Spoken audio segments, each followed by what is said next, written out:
জীবাদৃষ্ট গ্রহণ করা কি? জীবাদৃষ্ট গ্রহণ করা কি?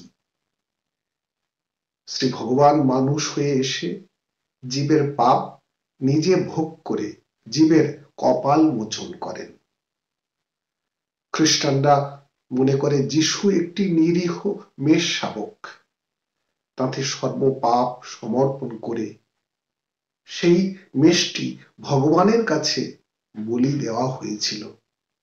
যিশুকে যারা বিশ্বাস করে তিনি তাদের পাপ গ্রহণ করে প্রারব্ধ ক্ষয়ের জন্য ক্রুশবিদ্ধ হয়ে আছেন।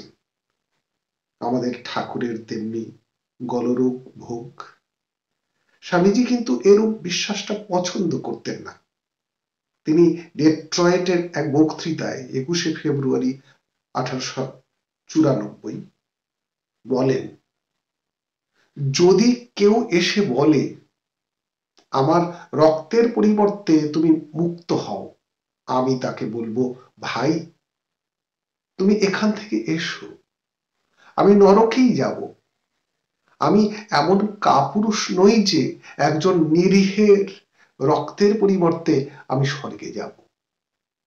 আমি নরকে যেতেই প্রস্তুত।